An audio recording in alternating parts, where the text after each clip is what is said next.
Hola, ¿qué tal? Buen día, espero se encuentren muy bien. El día de hoy vamos a hablar sobre la pubalgia atlética. Estamos en el Hospital Centro Médico Puerta de Hierro, en las instalaciones de Top GDL, con la doctora Sandra Chunia Nájera y el doctor José Alberto Reyes Pedrosa.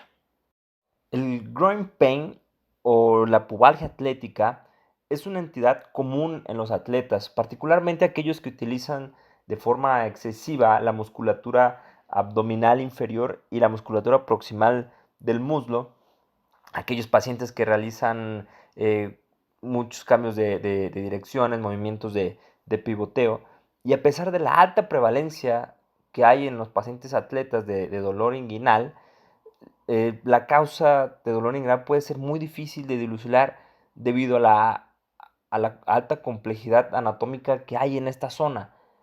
Y gracias a esto pues se generan diferentes diagnósticos diferenciales, de ahí su complejidad. Sin embargo, ya desde 1990, a principios de los 90, Gilmore ya comenzaba a hablar sobre esto, y durante los años se le ha cambiado a diferentes nombres o se les ha dado diferentes nombres como pubalgia atlética, hernia deportiva, síndrome de dolor inguinal púbico, hernia atlética o inguinal, síndrome del jugador de hockey. Infinidad de nombres se les ha dado, y pues la pubalgia atlética es uno de los diagnósticos más difíciles de realizar al evaluar pacientes con dolor inguinal. Sin embargo, se ha podido delinear un enfoque diagnóstico y terapéutico que se puede utilizar para tratar este tipo de lesiones, este tipo de pacientes. El resultado final de la pubalgia atlética es una lesión de las inserciones musculares y de las fascias del pubis anterior. Como podemos ver en la imagen, es una anatomía bastante compleja, donde la sínfisis del pubis actúa como un punto de apoyo de las fuerzas generadas en esta zona por las estructuras implicadas, ya sea el recto abdominal, los músculos aductores, el grácil, la poneurosis del recto abdominal, el tendón conjunto que va con inserción por delante del recto abdominal, el canal inguinal que pasa oblicuamente y hacia abajo a través de la pared abdominal, justo por encima y paralelo al ligamento inguinal, eh, varias inserciones que van hacia la línea media de las fibras superiores de la poneurosis del oblicuo interno, que se dividen después alrededor del recto abdominal. Entonces, todas estas estructuras son las que nos se lesionan y nos pueden generar una pubalgia atlética. En teoría, o la forma más aceptada de la patogenia que es el resultado de este dolor, es una interrupción, un desgarro en el tendón del recto abdominal y una debilidad de la pared inguinal posterior. Esto es causado por un desequilibrio entre la fuerza abductora o de la fuerza de la musculatura proximal del muslo y de la fuerza de la parte inferior de nuestro abdomen, en su inserción. ¿Qué quiere decir? Pues esto normalmente puede ser a causa de un uso excesivo y repetitivo de esta musculatura, o que la musculatura proximal del muslo es muy fuerte en comparación a la musculatura abdominal. Hablando un poco de la epidemiología, se ha visto que es más común en pacientes hombres que en mujeres. Probablemente esto se pueda explicar en parte por la diferencia en la anatomía pélvica, la alineación de las extremidades y probablemente por la actividad muscular. Hay reportes en cuanto específicamente a deportistas de fútbol que han presentado pubalgia de 14 al 19%. Esto realmente es un porcentaje alto.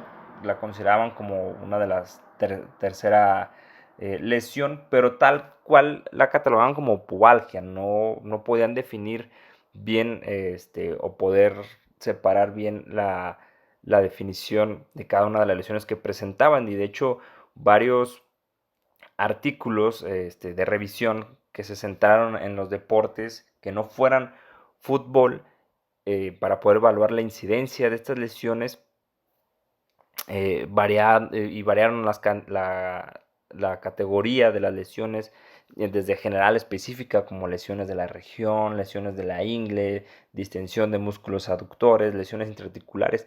Todo esto, esta heterogeneidad, hace que sea difícil comparar los resultados entre los estudios y poder obtener bien una incidencia una tasa de, realmente de cuántos pacientes presentan que, esta lesión, esta pubalgia atlética. Sin embargo, sí pudieron observar que ciertos deportes tienen una tasa más alta de lesiones en esta región, como puede ser el hockey, el fútbol, el rugby, el fútbol americano y natación, ya que todos estos deportes presentaban o implicaban patadas o cambios de direcciones repetitivamente durante su actividad deportiva.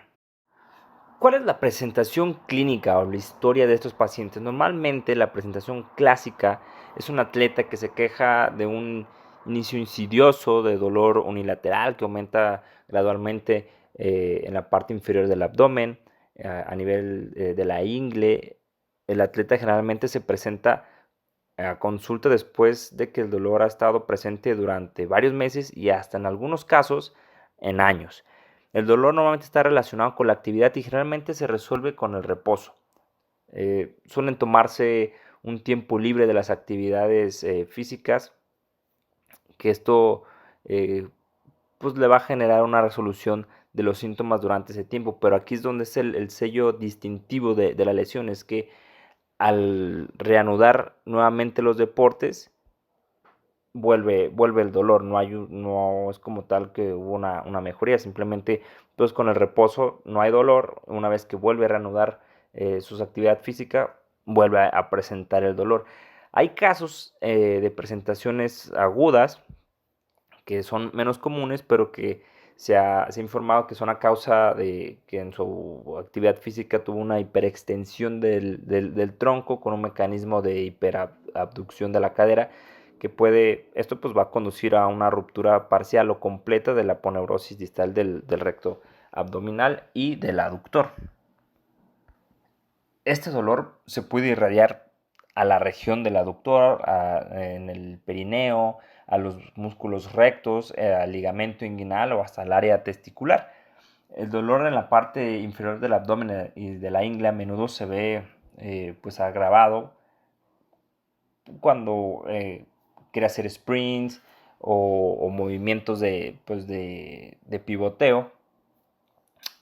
Y este dolor, que normalmente es unilateral, con el tiempo genera síntomas bilaterales. Se ha visto que hasta en un 50% de los pacientes que tenían datos o que era una lesión unilateral ya presentan síntomas bilaterales. En cuanto a su exploración física, para la pubalgia atlética suele ser muy sutil y en muchos de los casos no hay hallazgos importantes en la exploración física. Pero el examen físico, para este caso, siempre debe de comenzar con la palpación de los posibles sitios de lesión, como es la parte inferior del abdomen, la región de la musculatura aductora, la sínfisis del pubis y palpar los oblicuos abdominales, los transversos, el tubérculo del pubis. Se pueden realizar maniobras que van a generar dolor en esta zona, que es pedirle al paciente que realice una abdominal contra resistencia con extensión de ambas extremidades. Se puede hallar un anillo inguinal superficial doloroso o dilatado. Los síntomas se pueden reproducir mediante maniobras de Valsalva, como toser o estornudar. Pensando un poco más que sea una lesión de la musculatura aductora, se le puede pedir al paciente que realice movimiento de aducción contra resistencia, y esto nos podría indicar más una lesión de los músculos aductores. Y por todo esto es que se hizo un consenso, unos criterios que sugieren o sugeridos para el diagnóstico de la pubalgia atlética, y son estos 5 que vemos aquí, y con 3 ya se puede hacer o se piensa ya que estamos ante una pubalgia atlética. Un dolor puntual a la palpación sobre el tubérculo del pubis, un dolor a nivel del anillo inguinal, dolor o dilatación de este anillo, que sea también un dolor a nivel del origen del tendón del aductor largo, y un dolor sordo difuso en la ingle, que a menudo se irradia hacia el perineo o hasta la parte interna del muslo o en la línea media del abdomen. Entonces, con solo 3 de estos 5 puntos, estaremos pensando ya que estamos ante un paciente con una pubalgia atlética.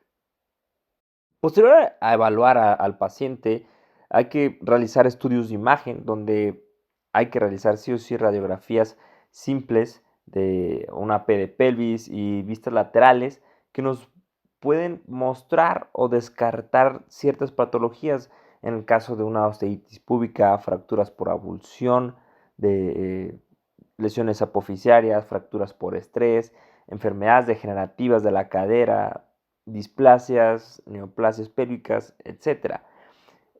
En la resonancia, que es el estudio que más nos va a ayudar para este tipo de lesiones, pues nos pueden mostrar desgarros, ya sean parciales o completos, del recto abdominal, o lesiones de las fibras del tendón conjunto, eh, edema óseo del pubis.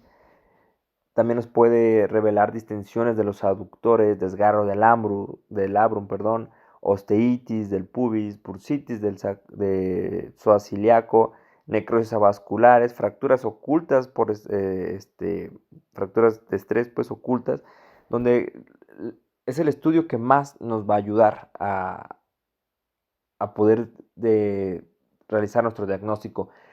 El ultrasonido también es una herramienta diagnóstica, eh, es útil por ser dinámica, porque no es invasiva, es útil para evaluar la deficiencia de la pared inguinal posterior, donde es visible cuando se desplaza hacia adelante en lugar de volverse tensa a medida que el paciente realiza esfuerzos durante el estudio, durante el procedimiento. Sin embargo, pues esta prueba es operador dependiente y tiene una reproducibilidad variable, por así decirlo. Y como pueden ver, ese tipo de pacientes de dolor inguinal, pues el diagnóstico diferencial es muy amplio, y las etiologías de este dolor son muy vastas y cubren diferente gama de sistemas fisiológicos, diferentes especialidades médicas. Y es por eso que se requiere una buena historia clínica, un estudio tanto físico como imagen amplio, para poder dirigir bien pues, nuestro tratamiento y no errar y confundir las diferentes patologías que puede presentar un paciente con dolor inguinal. Hablando en cuanto al tratamiento de la pubalgia atlética, en pacientes con dolor inguinal que son causados por la pared abdominal, que solo tienen lesiones de la pared abdominal, es común y a menudo son autolimitadas y estas curan. Pero hay algunos casos en los que se vuelve crónico, y este grupo de pacientes a menudo requiere de un tratamiento quirúrgico. Este tipo de pacientes se pueden manejar con tratamiento conservador, con terapia física, reposo, manejo del dolor y tratamiento quirúrgico, pero esto va a depender de las lesiones que presente el paciente, las lesiones musculares que presente el paciente y de la evolución de esta. Casi siempre el tratamiento conservador siempre es la primera opción para los pacientes atletas y más cuando están en temporadas. En caso de cuando son lesiones agudas, se manejan con reposo, AINE, eh, masajes, también dependiendo del músculo que esté lesionado, como vimos anteriormente, las lesiones que solo son de la musculatura abdominal, estos son autolimitados, pero cuando no, el tratamiento conservador que consta más o menos de 6 a 8 semanas, que van desde el descanso a seguida de ejercicio de estiramiento, fortalecimiento de la musculatura y que poco a poco va regresando a sus tareas funcionales o específicas del deporte hasta llegar a un nivel de competitividad. El enfoque principal de los programas de rehabilitación debe ser centrada en la fuerza, la resistencia, coordinación y extensibilidad de la musculatura y tratar los desequilibrios que hay entre la cadera o entre la musculatura proximal del muslo y la musculatura abdominal, y que a la vez esto nos va a generar una estabilidad dinámica del anillo pélvico. Aquí tenemos un protocolo de rehabilitación que realizamos que consta de 4 fases. En la fase 1, que es el reposo, cuando en agudo, y que se centra más en masajes y estiramientos. En la fase 2 comenzamos con fortalecimiento de la musculatura. Fase 3, que ya inician actividades funcionales. La fase 4 ya es más específica del deporte que realiza el paciente. Sin embargo, esperamos hasta la semana 10 para poder iniciar a un nivel de competencia. En el caso de que no haya una mejoría con el tratamiento conservador o que por medio de estudios de imagen se observe rupturas completas de la musculatura, desgarros, se han descrito diversos procedimientos quirúrgicos para la reparación que incluyen las reparaciones abiertas del recto abdominal, del oblicuo externo, del transverso o de la fascia transversa, reparaciones con refuerzo de malla en el caso de que haya una lesión de la pared posterior, ya sea abierto o por la paroscopía, y estos pueden ir con o sin liberación de los tendones de los músculos aductores. Se han visto que hay muy buenos resultados en el tratamiento quirúrgico con un retorno a su nivel de competencia normal del 97%. Los puntos o la técnica quirúrgica va desde la reinserción y tensión del recto abdominal al pubis y la ampliación de su inserción. Hay que hacer una estabilización del tendón conjunto y el recto abdominal y hacer un refuerzo de la pared posterior del canal inguinal. Y bueno, uno de los protocolos postquirúrgicos que consta de 3 fases, donde la fase 1 se centra en el cuidado de la herida, el control del dolor. La fase 2, que ya comenzamos con aumentar los rangos de movimiento, fortalecimiento de la musculatura abdominal y cadera y musculatura aductora, que va a mejorar nuestra biomecánica. Y en la fase 3, que ya implica comenzar a volver a la actividad física del deporte. Bueno, sería todo por el día de hoy. Muchas gracias por su atención. Cualquier duda o aclaración, déjenoslo aquí en las redes sociales. Nos vemos la próxima semana.